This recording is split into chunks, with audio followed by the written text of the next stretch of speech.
So আমি এইমাত্র তোদেরকে ওই টাইপস অফ টিথটা যখন বলছিলাম, তো এবার না সেই টাইপস অফ টিথের রেসপেক্টে তাদের স্ট্রাকচার আর তাদের ফাংশনটা কিন্তু একটু দেখে রাখবো। তো আমি এইমাত্র প্রথম টাইপটাকে বলেছিলাম ইনসিজার, রাইট? তোরা না ঝট করে খাতাতে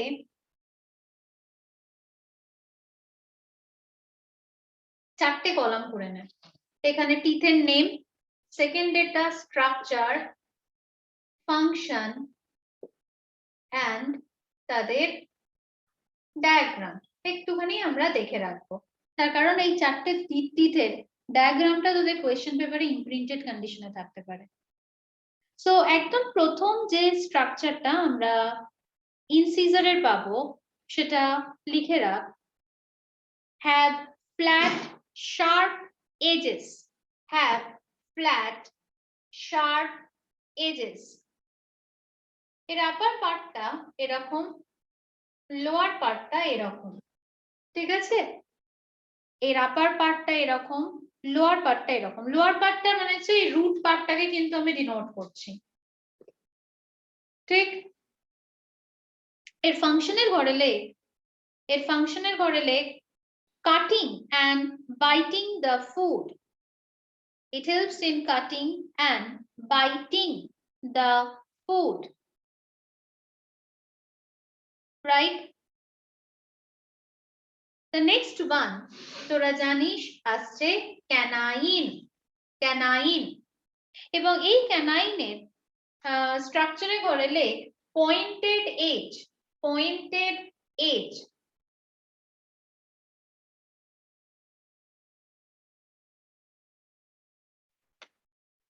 এই রকম ভাবে থাকছে। এই যে এর আপার পার্টটা, সেই আপার পার্টটা একটুখানি ধারালো, পয়েন্টেড। তুই তোর নিজের দাঁতের রেসপেক্টেই ভাববি, ওপরের দিকের পার্টটা এরকম ভাবে দেখ পয়েন্টেড হয়ে এসেছে, আর ওই অংশটা তো ভেতরের দিকে সেটাও মোটামুটি ভাবে পয়েন্টেড। ক্লিয়ার? অ্যান্ড সব থেকে ইম্পর্টেন্ট পয়েন্ট যেটা মনে রাখবি যে আমাদের এই যে ইনসিজার এবং ক্যানাইন এর যে লোয়ার পার্টের এই যে রুট পার্টটা, এর একটা করেই পয়েন্টেড এন্ড রয়েছে, কাস্প বলে এটাকে, ইট ইজ ওয়ান। এরপর দেখ চলে আসছে আমাদের কাস্প। কাস্পটা হচ্ছে বাইন্ডিং এ গামের সাথে। ও আচ্ছা, ওই যে বললাম tearing and piercing, tearing and piercing. Clear? এরপর দেখ আমাদের চলে আসছে প্রি মোলার, এবং প্রি মোলারের রেসপেক্টে ওখানে রাখ bicuspid, bicuspid and have one or two roots, bicuspid and have one or two roots। মানে এই জায়গায় তুই তোর প্রিমোলারের হাঁ করে একটু দেখতে পাবি দাঁতটা এরকম একটুখানি কার্ভ করানো রয়েছে, গামের উপরে পাটটা দেখতে পাবি, ঠিক আছে? তো এইটাকে আমরা বলছি কাস্প, যেটা আমি বলছি। ইনসিজার ক্যানাইনে কোনো কাস্প নেই, it is single cusp, but এখানে ইট ইজ টু, দুখানা রকম cusp like structure is there. And এর রুটের যে পার্টটা সেটাতে একটা রুটও থাকতে পারে অথবা দুটো রুট। এই যে দেখবি দাঁত তুলতে গেলে পরে অনেকের দাঁত তুলতে খুব ব্যথা লাগে, হ্যাঁ? তার কারণ কি বলতো, প্রিমোলার রিজনে এই রুট যার যত বেশি তার তত শক্তভাবে দাঁতটা রয়েছে আটকে। আমার যদি একটা রুটের ওপর বসে থাকে দাঁতটা, তাহলে তার যা টেনশন থাকবে। আমার যদি দুটো রুটের ওপর একটা দাঁত বসে আছে, তাহলে সে তত বেশি কনফার্ম স্ট্রাকচার, তাহলে সেই দাঁতটাকে যখন আমি আপরুটিং করছি তখন আমার অনেক বেশি ব্যথা লাগবে। ব্যাপারটা ক্লিয়ার? এরপর আমাদের চলে আসছে ও আবার ফাংশন, লিখে fail crushing and grinding, crushing and grinding.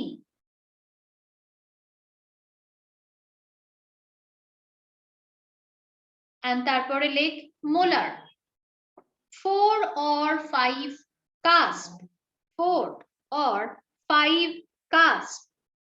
তার মানে এই জায়গাটাতেই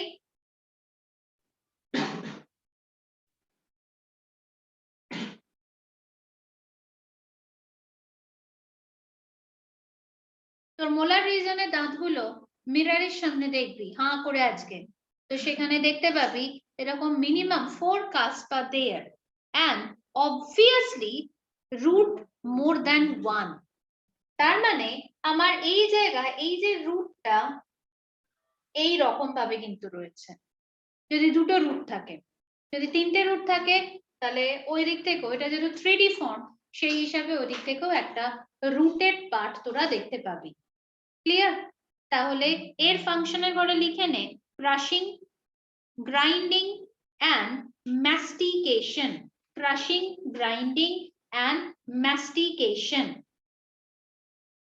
তো তাহলে ডেন্টাইন ফর্মুলা ম্যাচিওর স্টেজে ইনসিজার দুটো, canine 1, premolar 2, molar 3। Mastication MASTICATION, এটা যাচ্ছে অ্যাডাল্ট স্টেজে। অ্যাডাল্ট স্টেজে এই ফর্মুলাটা, বাট প্লিজ রিমেম্বার যখন আমরা চাইল্ড স্টেজে ছিলাম, আমাদের যখন পার্মানেন্ট টিথ ডেভেলপ করেনি, সেই সময় আমাদের যদি ডেন্টাইন ফর্মুলা দেখি তাহলে দেখ তখন ইনসিজার থাকবে দুটো, ক্যানাইনও একটা রয়েছে, বাট প্রিমোলার সেখানে একটাও নেই, 0, and মোলার টিথ সেখানে দুটো। ঠিক আছে? তাহলে তখন ফর্মুলাতে কি হবে 2102। তার মানে আমার এক একটা সেটে কটা দাঁত? 5টা, অ্যাজ এ হোল কটা? 20টা। বুঝতে পারলি? তার মানে মিল্ক টিথ, এখান থেকে কোয়েশ্চেন অনেক রকম ঘুরিয়ে দিতে পারে। মিল্ক টিথ কটা? 20টা। মিল্ক টিথের ডেন্টাইন ফর্মুলা 2102 2102। এন্ড এই জায়গা থেকে আর একটা মজার কথা শিখে নে। দেখ চাইল্ড স্টেজে আমাদের মোলার টিথ দুটো ছিল, অ্যাডাল্ট স্টেজে গিয়ে 3টে হলো, তার মানে একটা টিথ উঠছে, এই একটা টিথকেই আমরা বলছি উইজডম টিথ, আক্কেল দাঁত, যেটা একদম সব থেকে শেষে ডেভেলপ করে। এর সাথে আক্কেল হওয়া বা না হওয়ার কোনো রিলেশন নেই। ক্লিয়ার? তো এই লাস্ট টিথ হচ্ছে মোলার টিথ, এবং যেহেতু এটা সব থেকে শেষে উঠছে, কেন পেনটা হচ্ছে? তার কারণ ততদিনে তোর গাম অনেক শক্ত হয়ে গেছে, দাঁতটা গামটাকে রাপচার করে যখন বেরোবে, ও গামের উপর একটা প্রেসার ক্রিয়েট করছে, আর তাই আমার এতটা পেন হয়। এবং সেই সময় ডক্টররা প্রথমে দেখবি কিছু অয়েন্টমেন্ট দেন, যেটা কিনা ওই মাস্কিউলার গামটাকে সফট করে দেয়। যদি সফট করে দেয় তাহলে তাড়াতাড়ি দাঁতটা বেরিয়ে যাবে, কিন্তু তাতেও যদি না হয় তখন সেটাকে ডিসেক্ট করে দিলে পরে দাঁতটা বেরিয়ে আসবে, গামটাকে কেটে দিতে হয় তখন। এটা ডক্টরই করবে, তুই কি একা করতে পারবি না। তো এই হচ্ছে আমাদের ডেন্টাইন ফর্মুলা, রাইট? এন্ড এই জায়গা থেকে এরপরে দেখ আমরা টাঙের পর আমরা মানে ওরাল ক্যাভিটির পর আমরা দেখেছিলাম উইজডম টিথ। আক্কেল দাঁতের ইংলিশ উইজডম টিথ। তো এরপর তাহলে আমাদের চলে আসছে ফ্যারিংস, right? And pharynx is the opening, wide opening at the back of mouth. ওই যে আমি ওখানে মুখটা এঁকেছিলাম, তাহলে এটা আমার সেই মাউথ ক্যাভিটি।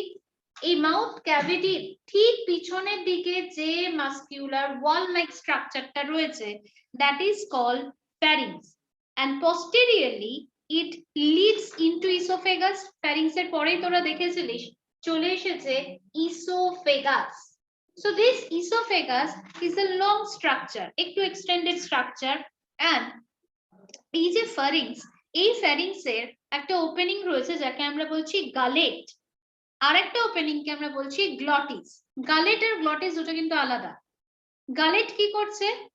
pharynx এর এইখানে যে ওপেনিংটা যাকে আমরা বলছি গালেট, সেটা ফুড পাইপের সাথে কানেক্টেড থাকে। প্লিজ রিমেম্বার,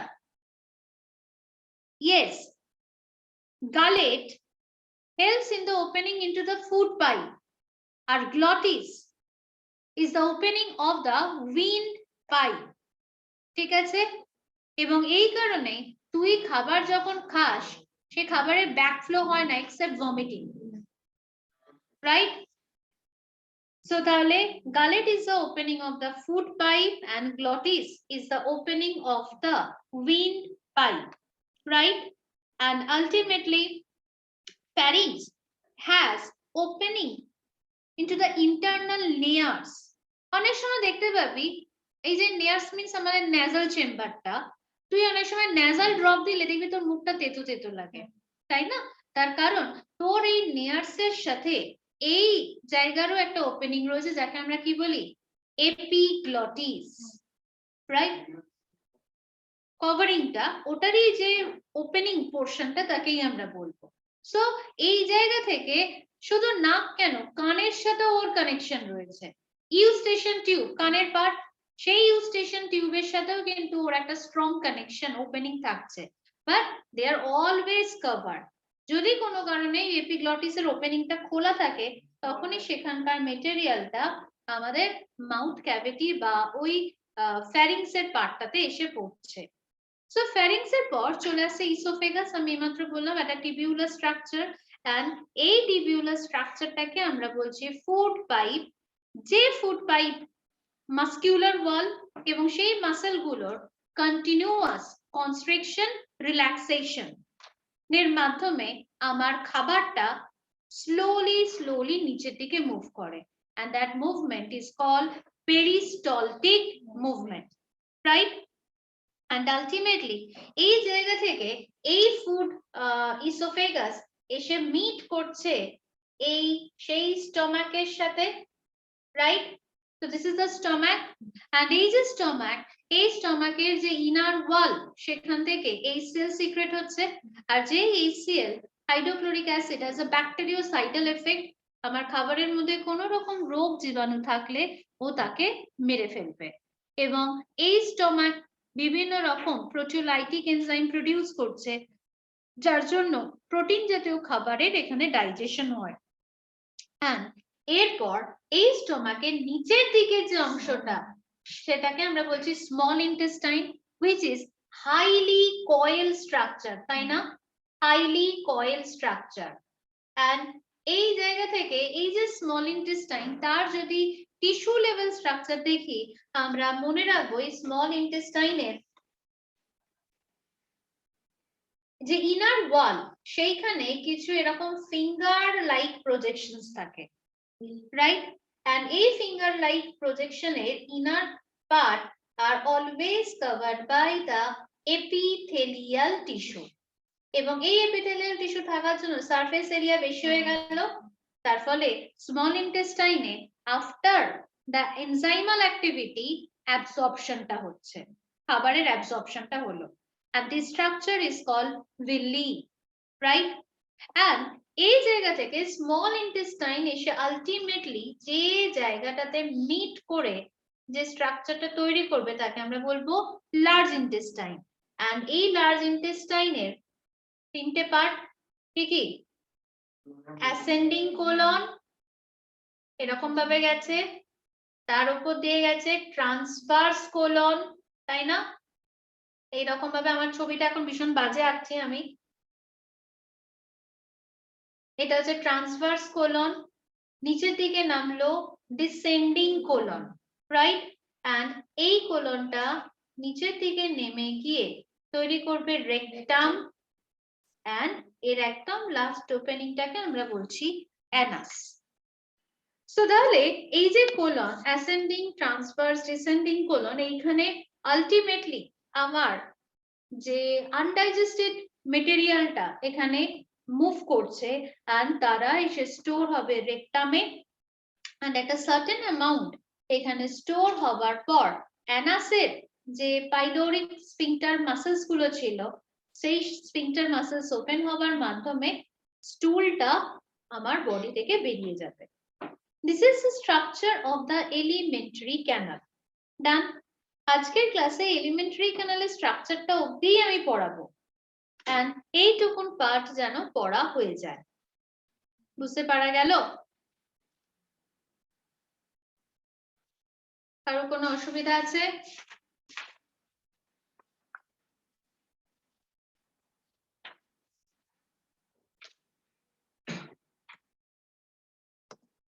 ঝট করে তোদের এনসিইআরটি-টা এবার একটু দেখ। এনসিইআরটি-তে দেখ একদম প্রথমের দিকে আমরা দেখতে পাচ্ছি এনসিইআরটির ফার্স্ট পার্টটাতে তাদের স্ট্রাকচারটা, যে ডায়াগ্রামটা আছে সেই ডায়াগ্রামটা ভালো করে দেখিস। হ্যাঁ, তারপরে দেখ তোদের মাউথ ক্যাভিটি স্ট্রাকচার, টিথের পার্ট গুলো, তারপর স্টমাকের স্ট্রাকচার, তারপর small intestine and large intestinal part. তাই এইটুকুন পার্টই কিন্তু আমি পড়িয়েছি, আমি কিন্তু তার থেকে বেশি পড়াও দিইনি, এইটুকুন যেন পড়া হয়ে যায়। ডান। আর তোদের এই চ্যাপ্টারের ইনিশিয়াল পার্ট গুলো কিন্তু অলরেডি জানা আছে, লাইক যেরকম স্মল ইন্টেস্টাইন কে আমরা তিনটে পার্টে ভাগ করি, ডিওডিনাম, জেজুনাম, ইলিয়াম, মনে করতে পারছিস? স্মল ইন্টেস্টাইনের মোটামুটি ভাবে এই ডিওডিনাম, জেজুনাম, ইলিয়ামের পার্ট গুলো একটু দেখে রাখবি। এদিকে কোলনের পার্টটা তো আমি বললাম, অ্যাসেন্ডিং, ট্রান্সভার্স, ডিসেন্ডিং কোলন। তারপরে নিচের দিকের পার্টটা রেকটাম, তার লোয়ার পার্টটা হচ্ছে আমাদের অ্যানাস, রাইট? আচ্ছা, একটা কোয়েশ্চেন আমি পেলাম, হোয়াট ইজ গাট? গাট কাকে বলে?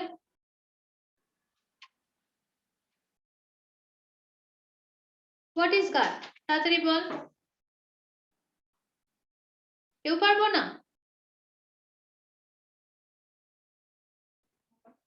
স্মল ইন্টেস্টাইনাল পার্টের যে অংশটা, যেটা কিনা অ্যাবসর্পশনে হেল্প করাচ্ছে, তাকেই আমরা বলছি গাট।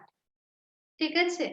The part of the small intestine which helps in the absorption of the food material is gut. যেটা মেইনলি অ্যাবসর্পশন করায়, সেখানে কিন্তু সেই পার্টটাকে আমরা বলি। আর যেখানে এনজাইমাল অ্যাকশনটা হচ্ছে সেটাকে আমরা বলবো না, মানে এই যে villi that comes under this gut. আচ্ছা, এই জায়গাতে স্টমাকের যে পার্টটা তোদের এনসিইআরটি তে তোরা পাচ্ছিস, সেখানে দেখ স্টমাকের একটা যে শেপ স্ট্রাকচার তো অলরেডি আমরা বলছি, এবং এই স্টমাকের তিনটে পার্ট। ফান্ডাস, তোদের বইয়ের ছবিটা দেখ, fundus, it is a upper part, cardia is a middle part, পাচ্ছিস, and pylorus is a lower part. স্টমাকের ওই ছবিটাতে দেখ, ফান্ডাস, কার্ডিয়াক, পাইলোরাস, রাইট? তো কার্ডিয়াক পার্ট মিন্স এই যে জায়গাটা, এই মাঝখানের পার্টটা, এবং এইখানে এই নচটা কেন হলো? টু প্লেস দ্য হার্ট, হার্টের পজিশনটাকে মেনটেন করার জন্য। ঠিক আছে? এবং এই জায়গা থেকেই আরেকটা টার্ম তোরা পাস, পাইলোরিক স্ফিংটার।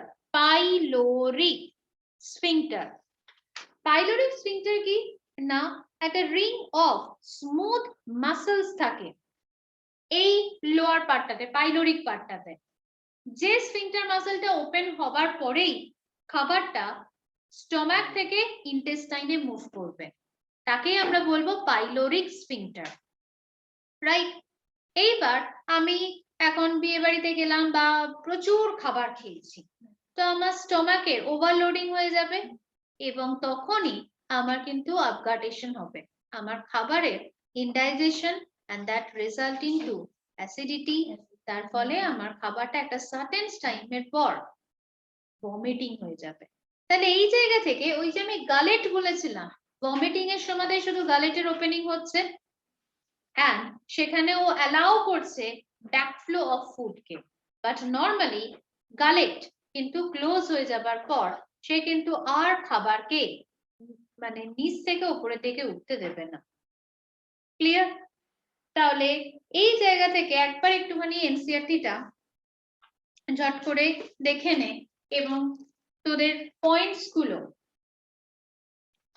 সেখানে এই যে formula 2123 page number 258, page number 259 এর ওই যে কার্ডিয়াক, ফান্ডিক, পাইলোরিক পার্ট দেখতে পাচ্ছিস।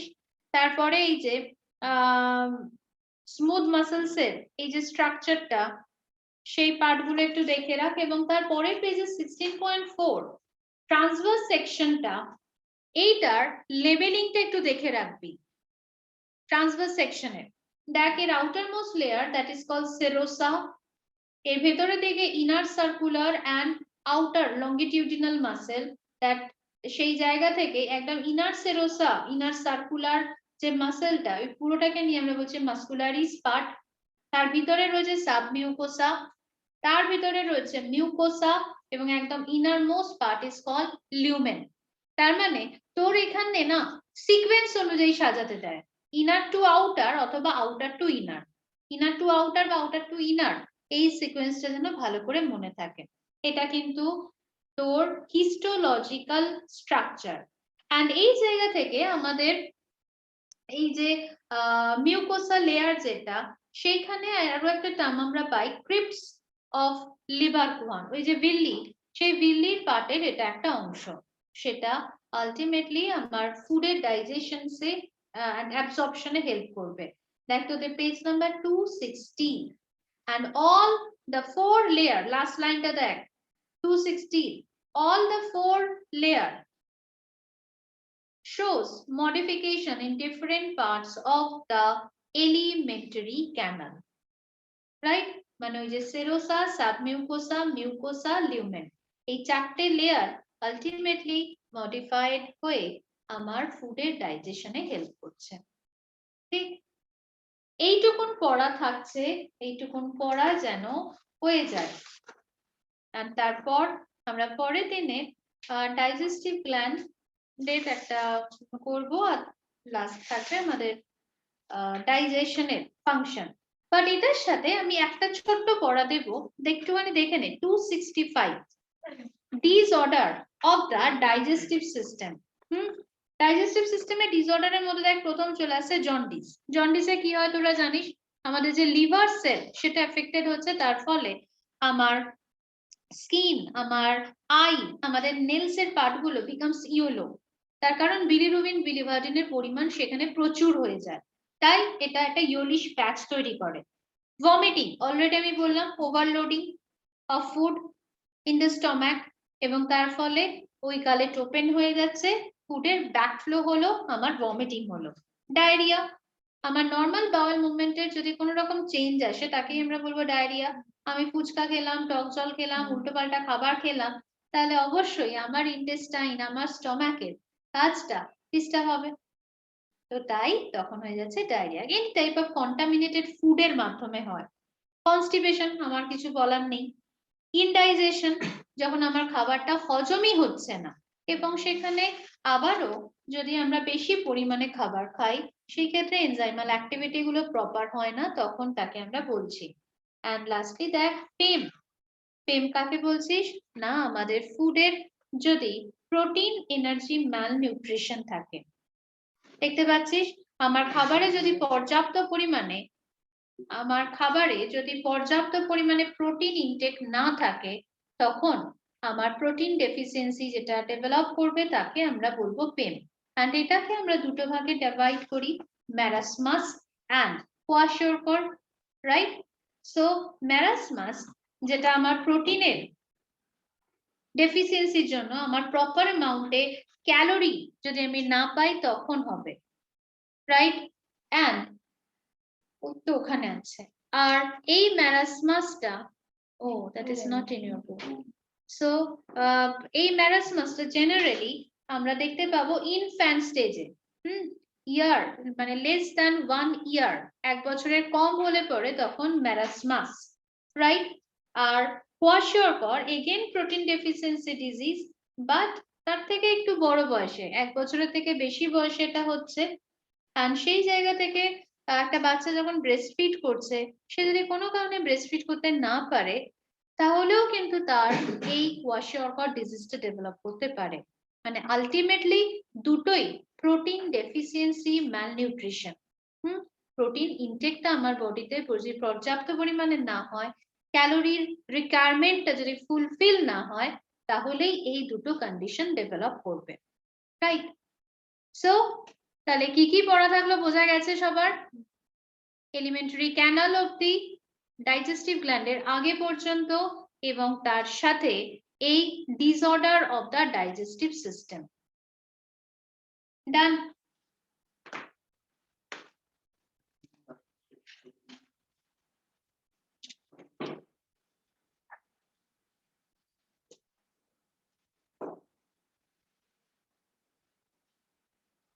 একটা কোয়েশ্চেন এসেছে, difference between gut and villi. Villi হচ্ছে ইন্ডিভিজুয়াল স্ট্রাকচার যেখানে ওর ফুডের অ্যাবজর্পশনটা হচ্ছে, আর গাট হচ্ছে দ্য এন্টায়ার পার্ট, পুরো স্ট্রাকচারটাকে আমরা বলবো গাট, মানে সবকটা ভিল্লি মিলে যে স্ট্রাকচারটা তৈরি হবে তাদেরকে তোরা বলবি, রাইট? আর কারো কোনো ডাউট?